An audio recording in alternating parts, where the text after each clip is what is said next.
All right. So isn't it true, Ms. Larson, that at this point, this is when you came across the concept of microdosing with mushrooms? Yes. All right. And it's with regard to this microdosing. Isn't it true that that was something, the use of mushrooms and microdosing with mushrooms, that was something you came up with on your own? That's not true. I consulted with a friend. A friend introduced this idea to me and I presented it to Kevin. Okay, but I want to be very clear what I'm asking here. At this point, you had not tried mushrooms. Isn't that true? No, I had tried mushrooms with Kevin. That's your testimony today. That's how I got anxiety. Okay, so yes, I had tried mushrooms, and so I wanted to try the microdosing to see if it would undo the trauma that sprouted from the mushroom experience. That's how it was presented to me from a friend, that maybe if I had a soft reintroduction to mushrooms, that it would ease the trauma that originated from the mushrooms.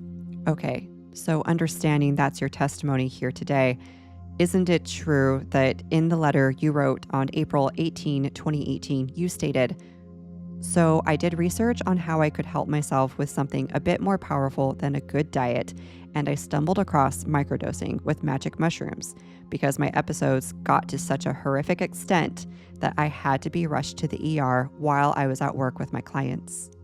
With Kevin's approval, I wrote that letter. Okay, so again, with regard to any mushroom that may have been recorded in the home, isn't it true that those mushrooms were yours as part of your own microdosing regimen? Well, yes or no, Ms. Larson? They were not mine, sir. Okay, and so in that letter, that's your testimony here today? Yes. Isn't it true that in that letter you wrote to Lieutenant Colonel, you state, and I quote, "I need to be so very clear that the evidence that was found belonged to me for my anxiety treatment." That sounds like something that I may have said, yes. Would you like to see? I don't want you to take my word for anything. I'm saying it's false, but yes, but did you write that? I did write that. Okay. And is it also true that you stated in that letter that they wouldn't have been in the house if I wasn't so hell-bent on experimenting with microdosing? Kevin never ingested mushrooms. During that time that the drugs were found, yes or no, did you? Isn't it true that is what you stated in your letter? I did state that in my letter. Okay, thank you. You would have wanted to hear this. Now, when you would use mushrooms in order to treat your anxiety, isn't it true that you wanted your husband to be sober so that he could watch over you in case you had any adverse effects? That sounds true, but we really didn't get to that point of being able to do that. So that never happened. Is that your testimony? I don't recall, sir. I don't recall because the drugs that were found that day, those were just enough for Kevin having them too. Ms. Larson, I'm going to ask you a very straightforward question. Was it important to you that Captain Larson was sober when you were ingesting mushrooms so that he could watch over you in case you had any bad effects? Yes or no?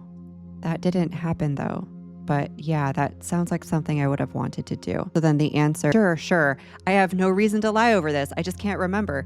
I don't recall that ever happening, but it sounds like something I would have wanted. Okay, so your testimony is that it didn't happen? I can't remember. I really can't remember. I remember that being the intention of those drugs that were found in the house. Those drugs were intended for us to have that experience that you're trying to get me to admit to. But I don't remember. I don't remember actually being able to actually get to that point because we had an altercation and then the drugs were taken. But those drugs were intended, that exact bag was intended to assist me.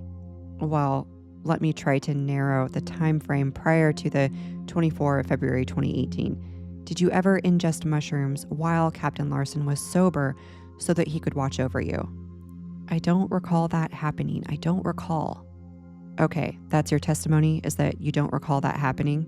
I'm allowed to say I don't remember, right? Absolutely. I'm just verifying that's your testimony. Right. Okay. Isn't it true that in the letter you provided to the commander, you wrote, "Kevin never ingested shrooms. It was so important for my own therapeutic microdosing that I knew he was totally sober in case I needed help." Oh yeah, I wrote that. But that's not true. It never happened. So let's fast forward now to June of 2018. By June of 2018, it was pretty clear to you that your marriage was irretrievably broken. Is that accurate? Yes.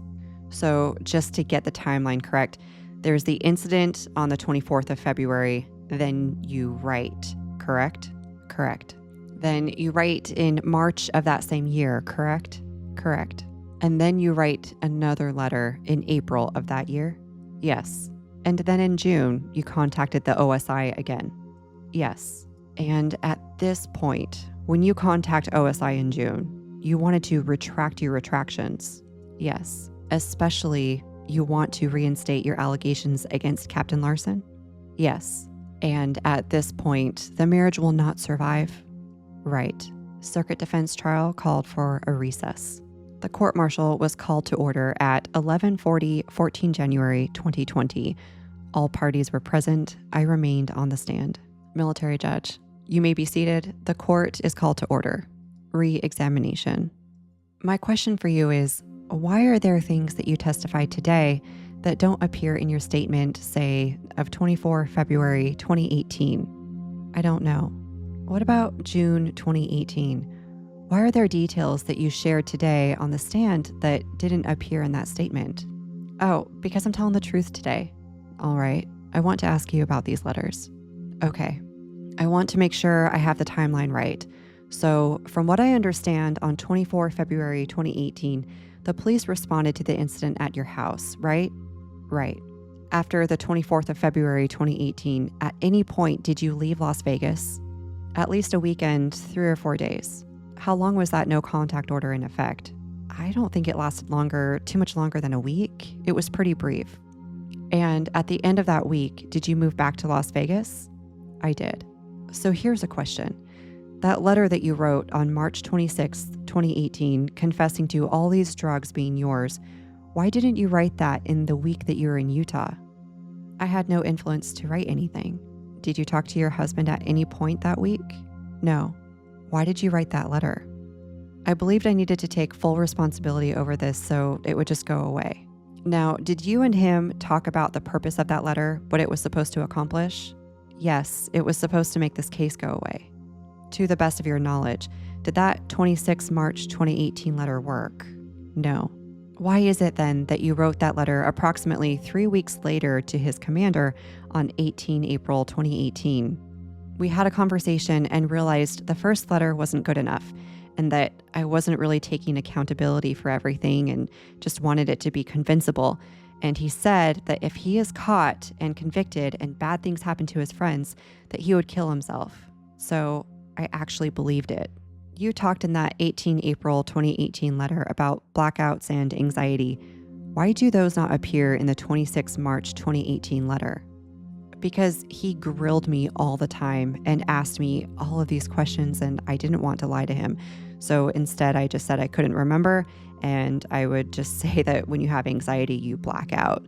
So I would say that to Kevin, so he would just let it go because it was so stressful being in the same home with him, getting reamed day after day with the stress on him.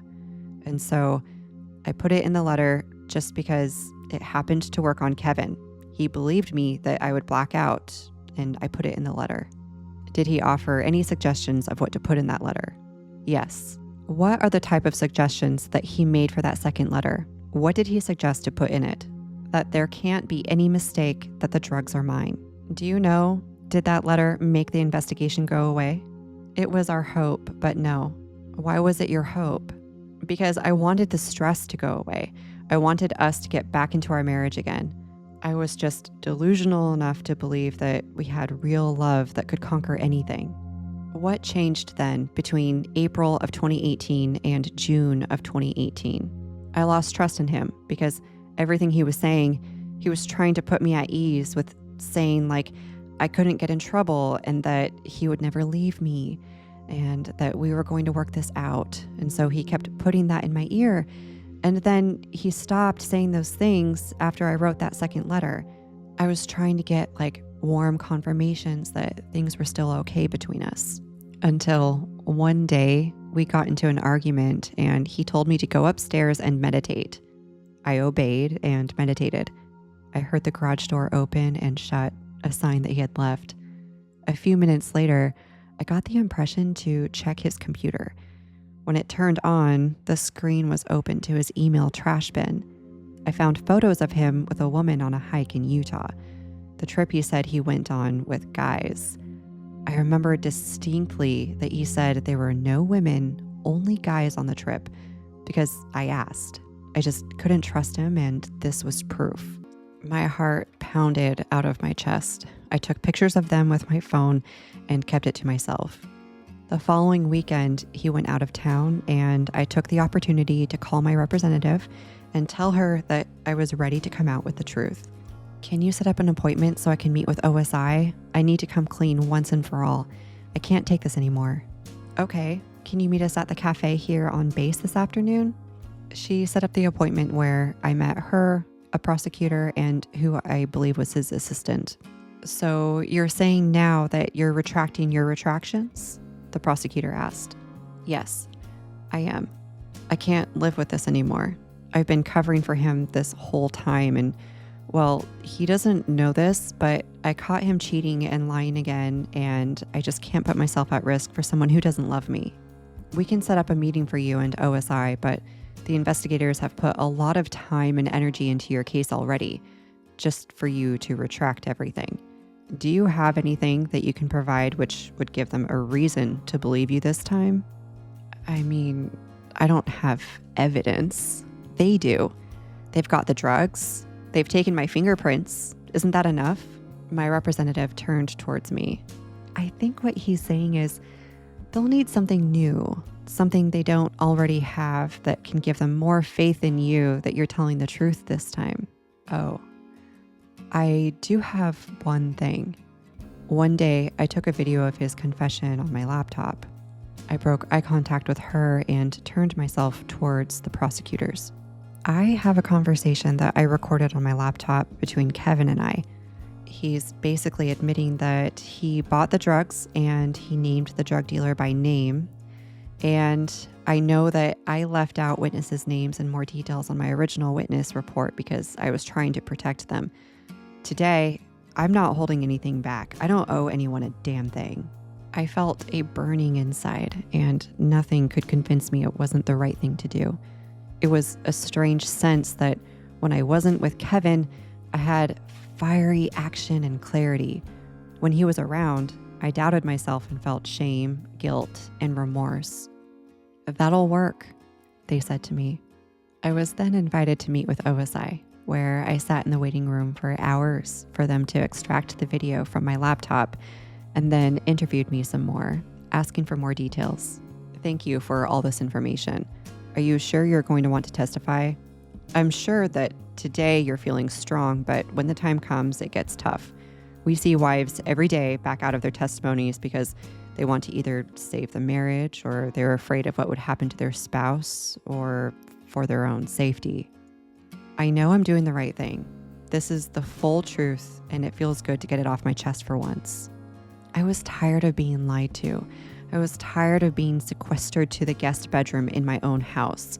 He was getting away with lying to me, and meanwhile, I was allowing him to ground me from my own bedroom.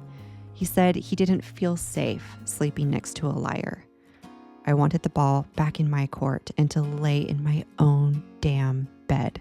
Journal entry, June 28th, 2018. I feel like writing is the best form of meditation for me lately. Keeps me focused, and I can express how I feel without getting distracted. Yesterday, Kevin was very upset about his call with his lawyer and tried cornering me, asking what else I told OSI.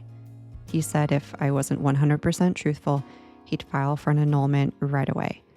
Then pressured me into writing another letter explaining that I did acid, which compelled me to go into OSI to write the retractions.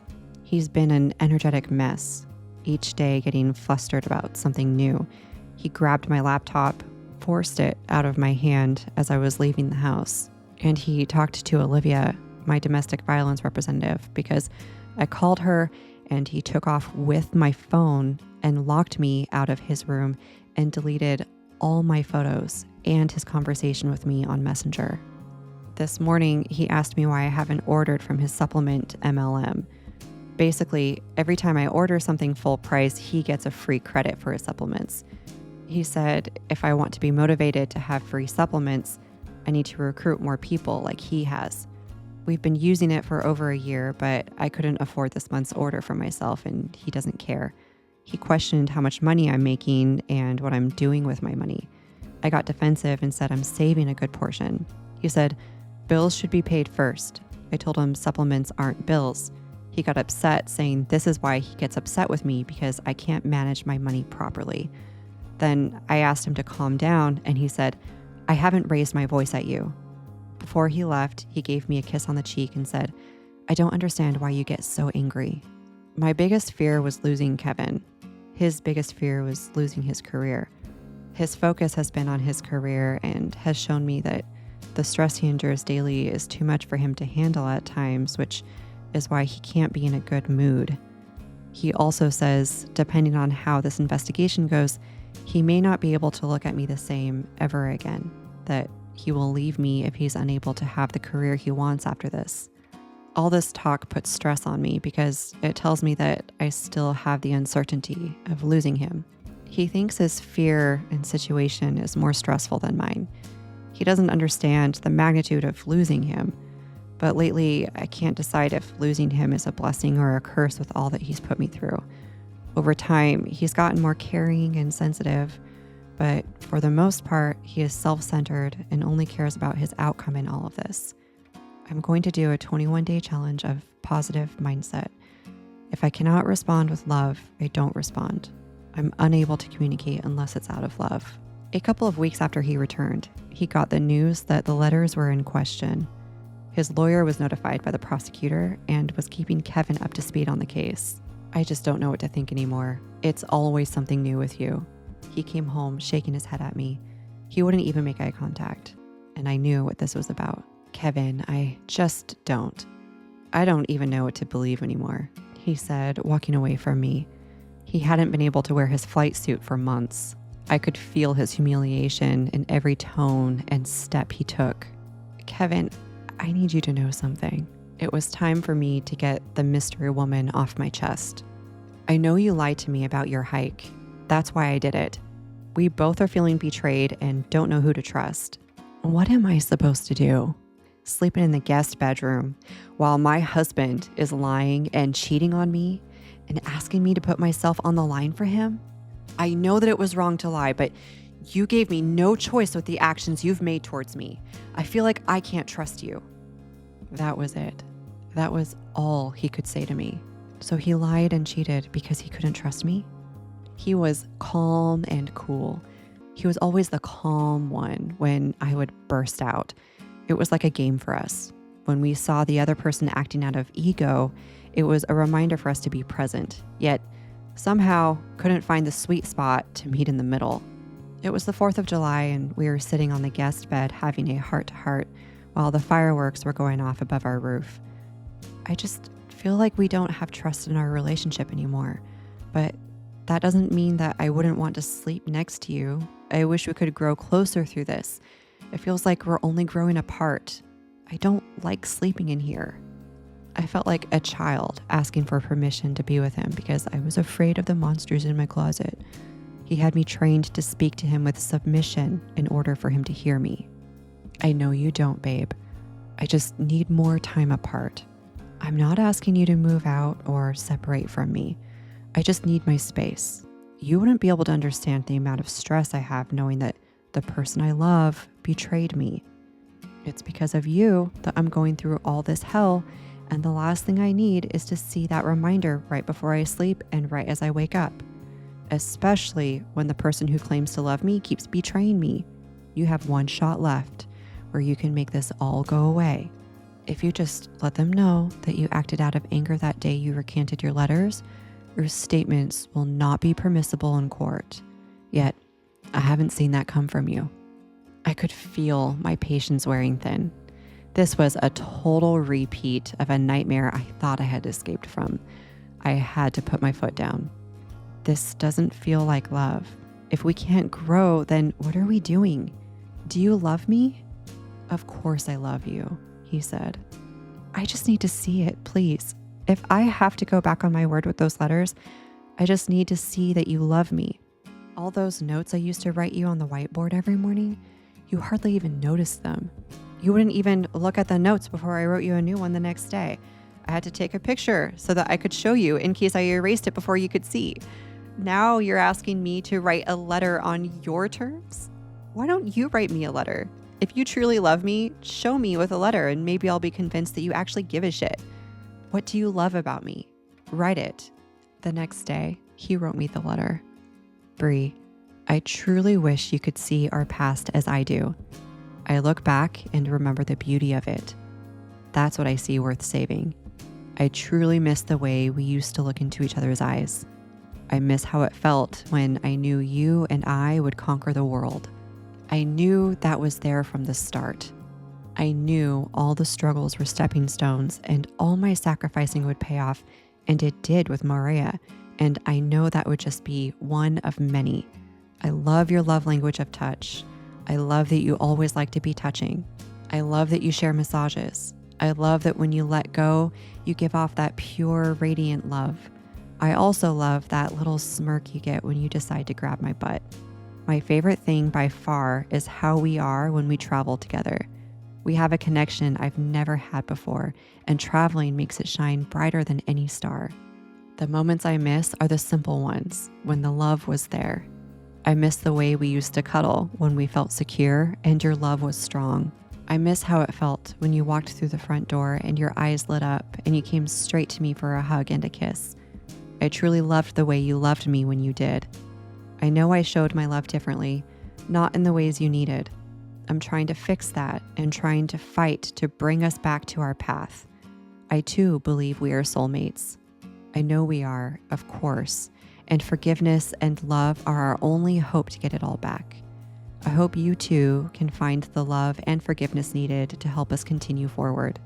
I truly look back and choose to remember all the beauty from our first 4th of July to EDC, to Maria, to Salt Lake City, and your birthday trip.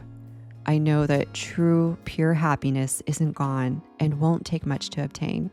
Love, Kevin. My heart broke. I wanted to know what he thought about me, not what he missed. I can't have all of that back. I wanted validation that he loved me for me now and would accept me back into his arms as I am. He doesn't see it. I ripped it up and left it on the counter. After that, did you try covering for him again? No. Are you trying to cover for him now? No. Transitional compensation cross-examination. Ms. Larson, are you here testifying voluntarily? I did not want to be here. Are you under subpoena? Yes. Okay. When were you served that subpoena? I can't remember when it was dated, but it was about a week ago, maybe? Okay. I have no reason to show ill will towards Kevin Larson. Now, I want to ask you, you talked a little bit about your financial struggles at some point, correct? Correct. Were you made aware of a program called Transitional Compensation? Yes, I was. A program where you would get $1,200 per month. I was made aware of that. And what was your understanding of that program? That would assist me in getting back on my feet with emotional and mental care that I would need after all of this. And do you recall what the actual monetary figures were? How much and for how long? I believe it was $1,200 for 3 years. $1,200 a month for 3 years. Okay, when were you made aware of this program? It's been several months. Okay, and to be clear, you are testifying under a grant of immunity in this court-martial? Yes. Because of your own criminal activity? Yes, sir. You acknowledge that you are, in fact, a user of drugs? Yes, sir. You've used mushrooms? I have. You've used Molly? Yes. You've used acid? Yes. You have helped smuggle narcotics into festivals? Yes. Whether it be with Metro or with OSI, did you ever tell them that you, in fact, were also involved in narcotics? I was very open about it, but again, the audio recorded statements that I made have disappeared. Did you ever write it in a statement? I can't recall, sir. Did you ever feel like you were being pressured into testifying against Captain Larson? No, except for the subpoena to come here. In the letter that you provided in April 2018, isn't it true that you stated, "The information that I gave in writing was not from a sound mind. I was feeling pressured during a state of trauma according to the severe levels of anxiety, and my only goal was to survive. Those were given to me by Kevin. His words, sir. CDC, thank you, Your Honor. I have no further questions. Military Judge, Trial Counsel. CTC, yes, Your Honor. Redirect examination by Circuit Trial Counsel. All right, ma'am. I'll start with one of the last subjects that you talked about. So you were under subpoena at this trial? Yes. So you did not come here voluntarily. The government ordered you to come here. Is that correct? That is correct. All right. I'll ask you about this. You talked a little bit about finances. So when you made these allegations against Captain Larson in February 2018, had you ever even heard of transitional compensation? No. What about June 2018? Had you ever even heard of transitional compensation? No. All right, then I'll ask you this. In December 2018, your marriage with Captain Larson officially ended. Was that an annulment or divorce? Annulment. And is that an annulment that you agreed to? Yes. And what, if anything, of Captain Larson's did you get by agreeing to that annulment? The only thing I got was a vase that was given to us from our wedding. What about debt? Did you take on any debt as the result of that annulment agreement? No debt except for an American Express bill, but it was on my name with him. And how much was that American Express bill? $2,000. So out of this annulment that you agreed to with Captain Larson, you signed that voluntarily, right? Right. You took on $2,000 of his debt and got a vase? Yes. So I guess I'll ask you, when you made that allegation against Captain Larson, was it for the money? No. When you made the clarification statement in June 2018, was it for the money? No. When that transitional compensation was explained to you, was it conditioned on you testifying? No. So if, let's say, money were a factor, does money have anything to do with your testifying today? None. Is the reason you're here because of that subpoena? Yes. All right. One of the questions you were asked on cross-examination is, you never reported Captain Larson for drug activity before February 2018. Will you please explain to the members why you didn't report him for his use, possession, and distribution of the myriad of illegal substances? Because I loved my husband and I didn't want to get us in trouble. All right.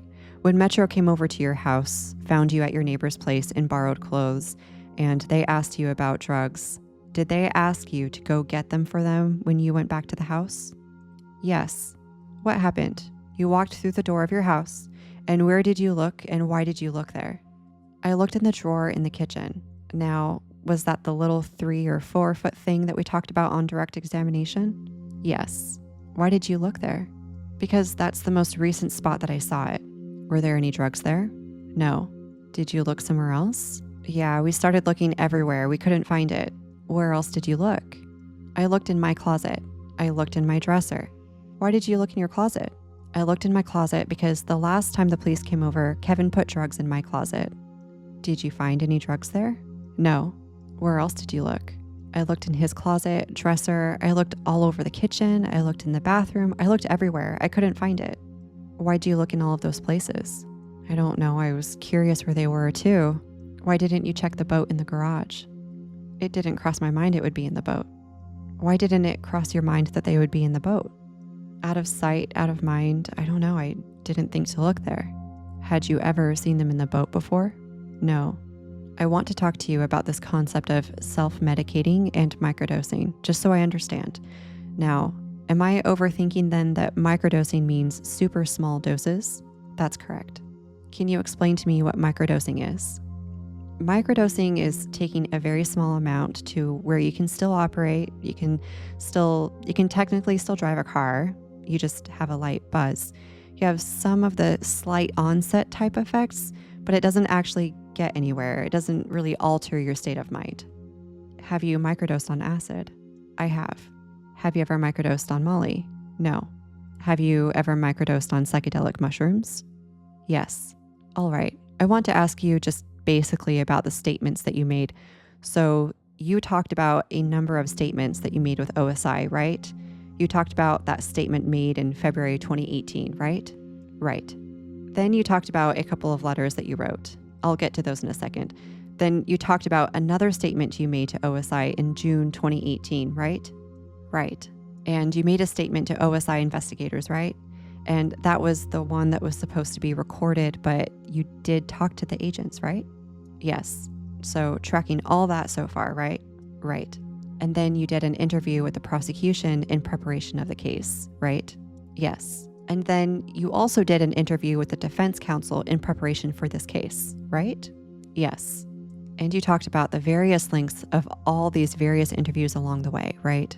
Right. Let me ask you a question. Who's gone into the most detail, nitty-gritty detail when talking about these offenses? I mean, you have. Who's you? Mr. You. You're talking about me, the guy who's asking you these questions? Yeah. Lots of details. Yeah. All right. So when we're talking about the statements that you made and things say don't appear in that February 2018 statement, why are all the nitty-gritty details that were talked about in this court-martial when you're on the stand, why aren't all these details in that statement? Because I'm telling the truth today. Recross examination by Circuit Defense Counsel. Ms. Larson, did you ever explicitly tell the government that you do not wish to participate in this court-martial?